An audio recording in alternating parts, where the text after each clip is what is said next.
నమస్తే, నేను మీ Gopi. Welcome back to our channel. ఈరోజు మనతో వచ్చరికి సీనియర్ జర్నలిస్ట్ జగదేవ్ గారు ఉన్నారు. సార్ నమస్తే సార్. సార్, జూన్ 5న ఏడవలసిన ఏడుపు సజ్జల రామకృష్ణ రెడ్డి ఈరోజు ఏడుస్తున్నారంట అని దేవినేని ఉమా గారు మాజీ మంత్రి అయితే ఆయన ఎద్దేవా చేస్తూ మాట్లాడుతున్నారు. సో ఏంటి సార్ స్టోరీ ఏంటి? సజ్జల రామకృష్ణారెడ్డి గారు ప్రభుత్వ సలహాదారులు. అవును, ఆయన ప్రతిదీ కూడా ప్రభుత్వానికి ఫేవర్గా మాట్లాడడం ఆయన వృత్తిలో భాగం, ఆయన విధిలో భాగం. అయితే ప్రతిదీ కూడా అంటే మరి కళ్ళకు కనబడుతున్న దాన్ని కూడా దాన్ని ఏమార్చి ఏరోలా చెప్పడం అనేది కొంచెం అంటే చూసి వాళ్ళు నవ్వుకుంటారో లేదంటే అవహేళన చేస్తారో అనే ఒక ఫీలింగ్ అయినా ఉండాలి కదా. అదేమీ పట్టించుకోవట్లేదు. ఇంతకుముందు ఒక డిస్కషన్ కూడా అదే చెప్పాను. ఇప్పుడు పిన్నెల్లి గారు డైరెక్ట్గా బూత్లోకి వెళ్ళి ఇట్లా సీరియస్గా లోపలికి వెళ్ళి తీసుకొచ్చి కొట్టి ఒక లుంగి కట్టుకుని ఒక పెద్ద ఆయన వచ్చి ఏంటి ఏం చేస్తా అని చెప్పి ఆయన పక్కన కొట్టేదంటే ఇలాగని వేలు చూపించి వార్నింగ్ ఇచ్చి వెళ్ళిపోతుంటే అంటే లోపల పాముంది ఆగని చెప్తానన్నారా? ఇలా అంటే తర్వాత ఆయన బయటకు వచ్చాక ఆ పెద్ద ఆయన్ని కూడా చెదగొట్టేశారు, ఆయన తలపాలు కొట్టేశారు. అది కూడా చూసాము. ఇవన్నీ కాకుండా ఎంత సింపుల్గా కేవలం అందులో పాము దూరింది, 200 మంది ఓటర్లని కాపాడాడు. నిజంగా పాము దూరని పాము దూరితే వెంటనే తీసుకెళ్ళి బయటికి వెళ్ళి దులపాలి, అక్కడే కొడతారు 2 నెలలకేసి. మరి అక్కడ ఉన్నారు కదా మిగతా మనుషులు, మిగతా అక్కడ ప్రిసైడింగ్ ఆఫీసర్స్ వాళ్ళు మనుషులు కాదా? ఆర్ఓలు పీఓలు వాళ్ళు మనుషులు కాదా? మరి అక్కడ కూడా పాము అక్కడే కదా ఉంటుంది. అవును, మరి వాళ్ళని కలుస్తుంది కదా. అంటే ఏదో ఒకటి అసలు భలే అనిపిస్తుంది. ఎవరేమనుకున్నా నాకు సంబంధం లేదు, మేము ఇలాగే మాట్లాడతాం అన్నట్టుగా మాట్లాడుతున్నారు. నెక్స్ట్ ఎట్లా ఫుటేజ్ గురించి మాట్లాడుతుంటే అసలు ఆ ఫుటేజ్ బయటికి ఎలా వచ్చింది, అసలు విషయాన్ని పట్టుకోవడం వదిలేసి మీకు ఎలా చెప్పాలి, జల్సా సినిమాలో ఒక సీన్ ఉంటుంది. డాక్టరు సునీల్ గారికి ఒక ట్రీట్మెంట్ ఇస్తుంటాడు. సార్ నా ప్రాబ్లం ఏంటి సార్, క్యాన్సరా, అల్సరా, ఎయిడ్సా, ఇవి ఆడు చెప్పకముందు అడిగేస్తుంటాడు అనమాట. అవన్నీ కాదని చెప్పి నోట్లో గుడ్డ పెట్టి ఇవన్నీ కాదయ్యా పెద్ద జబ్బులు, చెప్పేది పూర్తిగా వినయ్యా, విన్ని తర్వాత అప్పుడు మాట్లాడాలి అన్నట్టుగా ఇది ఒక కొత్త రకం జబ్బు అని చెప్తాడు. అలాగా ఏదేదో క్రియేట్ చేసి చెప్పేసి వాళ్ళు అలా అన్నారు కానీ పూర్తిగా వినాలి కదా. అసలు విషయాన్ని వదిలేసి పక్కతో ఉన్న విషయాన్ని పట్టుకున్నప్పుడు దాన్నే ఏదో అంటారు అని చెప్పి ధర్మం సుబ్రహ్మణ్యం ఆ సీన్లో చెప్తాడు సునీల్కి నోట్లో ముట్టుకు చూడండి. అలాగా ఏదో ఫుటేజ్ వచ్చింది, రెడ్ హ్యాండెడ్గా దొరికారు అనే విషయం వదిలేసి అసలు మీడియాకి ఎలా వచ్చింది, దానికి తగ్గట్టు కొంతమంది సీనియర్ జర్నలిస్టులు కూడా డిస్కషన్స్ దాని మీద, అసలు ఈ వీడియో బయటకు ఎలా వచ్చింది, ప్రజాస్వామ్యాన్ని అపహాస్యం చేసేలాగా ఉంది కదా, దాని మీద లేదు ప్రశ్న. అది పక్కకు తోసేసి అసలు ఎలా వచ్చిందని ప్రశ్నిస్తున్నారు చాలామంది. వీడియో ప్రశ్నించి పక్కన మీద తోసేస్తారు. ప్రజలు అభిప్రాయపడుతున్నారు అని అంటారు, చెప్పిందంతా చెప్పేసి ప్రజలు ఎందుకు అభిప్రాయపడతారు? ఈ అభిప్రాయాన్ని ప్రజల మీద దుడ్డిది చెప్తున్నాడు. ప్రజలు అనేది ఒక పరమ పదార్థం, నిజంగా ఒక పరమ పదార్థం అయిపోయింది, అసలు పరమ పదం. సో అట్లా మొత్తానికి ఇట్లా తప్పుదో పట్టిస్తున్నారు. దాన్ని మన మాజీ మంత్రి దేవినేని ఉమా గారు సెటైర్గానే మాట్లాడారు. మరి అంతే కదా, ఇప్పుడు ఎంత సిల్లీ థింగ్స్, అవి సిల్లీ థింగ్స్ లాగా చెప్తున్నారు మాటలు. అంటే చూసేవాళ్ళకి ఎంబెద్దగా ఉంటుంది, చూసేవాళ్ళకి ఏం నవ్వుకుంటారేమో, దీని మీద మరి కొంతమంది ట్రోల్స్ చేస్తారేమో అని లేకుండా ఆయన ఇట్లా ప్రెస్ మీట్ పెట్టి ప్రతిసారి ఈయనే మాట్లాడుతున్నాడు. ఆ మధ్యన అసలు ప్రభుత్వ సలహాదారు అనేవాడు కూడా ఒక ఉద్యోగుడి లెక్కే కాబట్టి అలా ఫేవర్గా మాట్లాడకూడదని కూడా కొంతమంది చెప్పారు, ఈసీకి కూడా ఫిర్యాదు చేశారు. అవేవి పట్టించుకోవట్లేదు. సో అట్లాంటి వ్యవహారాలన్నీ కూడా ఈయన పాజిటివ్గా మాట్లాడడము, ఈయన ఏం తప్పే ఉంది, ఆయన ఎంత సౌమ్యుడు, పిన్నెల్లి ఎంత సౌమ్యుడు కాబట్టే ఇంకా అలా చేసి కాపాడి వెళ్ళాడు, మరొక లాంటి అది వేరేలా ఉంటుంది, ఇట్లా మాట్లాడుతున్నారు ప్రతిదానికి కూడా. అసలు మరి నిజంగా వీళ్ళకి ఎవరు స్క్రిప్ట్ ఎవరు ఇస్తారా లేదా ముందే ఎవరి నుంచి ఆలోచించి పెడతారో తెలియదు, కానీ నిజంగా అద్భుతం. సో దాన్ని దేవినేని ఉమా గారు ఇంకెన్ని రోజులు మీరు వెటకారిస్తారు, చేయండి. ఈవెన్ రీసెంట్గా వచ్చిన ఇష్యూ ఇంకోటి ఏంటంటే మన సిఎస్ గారి భూముల వ్యవహారం కూడా ఏదో వచ్చిందని విన్నాం. ఏది వైజాగ్లో చాలా వరకు భూములు రిజిస్ట్రేషన్ చేయించుకున్నారా, మరి దాన్ని రెడ్ హ్యాండెడ్గా పట్టించారు అని చెప్తున్నారు. తర్వాత ఒక జనసేన నాయకుడైతే నా దగ్గర ప్రూఫ్స్ ఉన్నాయి, నా అబద్ధమని ప్రూవ్ చేస్తే నేను సభాముఖంగా అందరిలో నీ కాలు పట్టుకుని క్షమాపణ అడుగుతా, దీన్ని నువ్వు సిద్ధమా అన్నట్టు కూడా సిఎస్ ప్రశ్నించాడు ఆయన, ఆ జన సైనికుడు కూడా. అవునా? మరి దానికి ఎక్కడ ఏం మాట్లాడలేదు.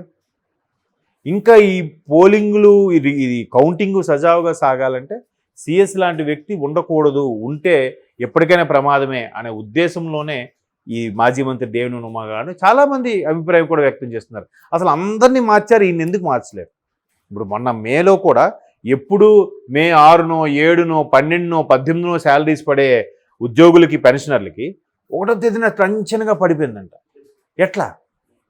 తర్వాత ఈ పథకాలకు సంబంధించి కొన్ని ఆపమన్నారు. ఇది నాన్న అమ్మఒడి, నాన్న దీవెన ఇట్లా ఉన్నాయి కదా, వీటికి కొన్ని జనవరి నుంచి రావాల్సిన కొన్ని బకాయిలు పెండింగ్లు ఉంటే ఏప్రిల్ ఎలక్షన్ కమిషన్ సరే సోమవారం పోలింగ్ కదా, శుక్రవారం లోపు మీరు ఏదో ఒకటి చేయండి అని అంటే గురువారం వచ్చిన తీర్పు, గురువారం సాయంత్రం ఇప్పుడు వచ్చిన తీర్పు, శుక్రవారం మధ్యాహ్నం ఇప్పుడు వచ్చిన తీర్పు, శుక్రవారం రాత్రి లోపు ఒకేసారిగా 14,000 కోట్లు 17,000 కోట్లు లబ్ధిదారుల ఖాతాల్లోకి వెళ్ళిపోయి. మీరు ఎంతవరకు ప్రతిదీ లేదంటున్నారు? కేంద్రంకి వెళ్ళి డబ్బులు అప్పు తెచ్చుకుంటున్నారు, లేదా రిజర్వ్ బ్యాంక్కి వెళ్ళి తెచ్చుకుంటున్నారు.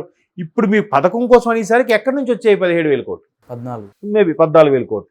హాఫ్ డేలో 14,000 కోట్లు జమ చేసేసారంటే మీరు లేవు మొర్రో అని ఏడ్చిన వాళ్ళు మీరు ఎక్కడి నుంచి వచ్చాయి? దీనికి ఎక్స్ప్లెనేషన్ ఇవ్వండి అని అడిగింది. ఈ రోజుకు మేబీ ఎక్స్ప్లెనేషన్ ఇచ్చారో లేదో కూడా తెలియదు.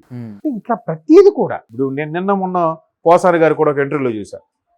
చిరంజీవి గారు టికెట్ల రేటు తగ్గించడానికి కోసమని వెళ్తే ఆయన అవమానపరిచారు, అక్కడెక్కడో కారులు ఆపించి 1/2 కిలోమీటర్ లోపలికి నడిపించారు అన్నట్టుగా కూడా న్యూస్లో చూసాము, ట్రోల్స్ అన్నీ చూసాం. దాన్ని కూడా ఈయనేమంటున్నాడు, చిరంజీవి గారిని జగన్మోహన్ రెడ్డి గారు అవమానపరచలేదు, చిరంజీవి గారు జగన్మోహన్ రెడ్డి గారిని అవమానపరిచారని కూడా చెప్తున్నారు. అది అలా చెప్తారా?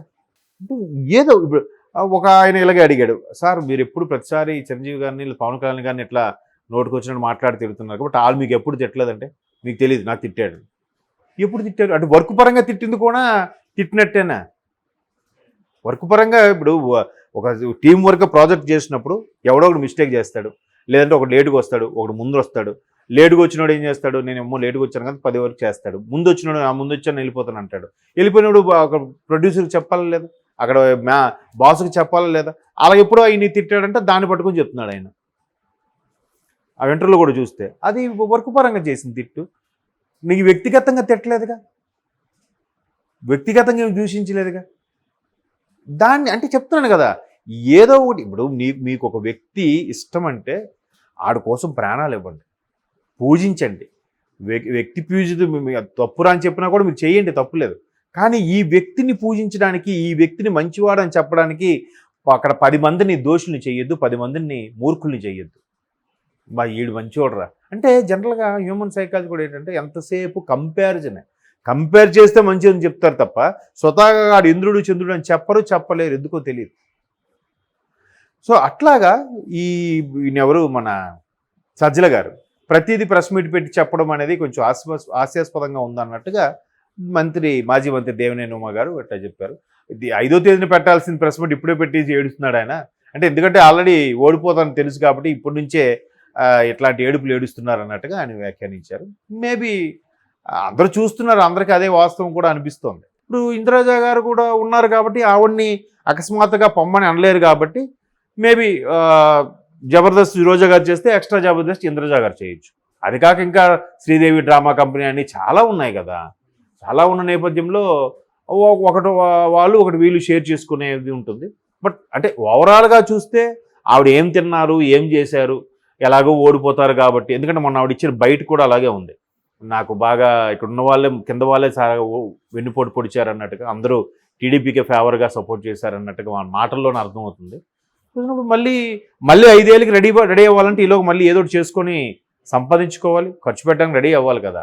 సో బ్యాక్ టు జబర్దస్త్ వచ్చినా నో ప్రాబ్లం, ఆవిడకి ఆ క్రేజ్ ఉంది కాబట్టి. అంటే ఒక ఎమ్మెల్యే కానీ ఒక ప్రజాప్రతినిధి ఎవరైనా కానీ ఆ గ్రామంలో లేదా ఆ నియోజకవర్గంలో 1,00,000 ఓట్లు వస్తే ఆ 1,00,000 ఎవరైతే వేశారో వాళ్ళకే ఎమ్మెల్యే కాదు కదా. మిగతా 50,000 మందికి కూడా ఆయన ఎమ్మెల్యేనే. ఆ 50,000 మంది వేయలేదు కదా అని చెప్పి ఆయన నేను ఎమ్మెల్యే కాదు అనడానికి లేదు కదా. కాబట్టి ముందు ప్రయారిటీ ఈ 1,00,000 మందికి, ఈ కార్యకర్తలకి, ఈ నియోజకవర్గం ఎవరైతే సిఫారసు చేశారో వాళ్ళకి ఆ పథకం ఇచ్చి తర్వాత మిగతా వాళ్ళకి కూడా పథకాలు యాడ్ చేసేలాగా పెట్టి ఒక ఆప్షన్ ఉండుంటే అప్పుడు స్థానికంగా ఉండే వాళ్ళకి వెయిటేజ్ ఉంటుంది. అలా కాకుండా ఈయన అదేం లేదు, తెల్ల రాష్ట్రంలో వాళ్ళు ఏ పార్టీ సంబంధం లేదు, ఎవరు లేదు, అందరికీ లబ్ధిదారులందరికీ వెళ్ళిపోతుంది అంటే ఇప్పుడు ఏమవుతుంది, వీళ్ళకి ప్రాధాన్యత పోయినట్టే కదా.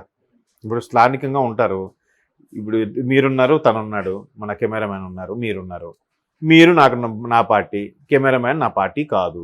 అప్పుడు నేనేం చేస్తాను, ఫస్ట్ ప్రయారిటీ చెప్తాను మేనేజ్మెంట్కి, లేదు మన గోపికే ఫస్ట్ ఇవ్వండి, ఆయనకి ఇవ్వద్దు అని చెప్తాను. అలా కాకుండా మేనేజ్మెంట్ మీకు ఇచ్చి ఆయనకి ఇచ్చింది అనుకోండి, థ్యాంక్ యూ సార్.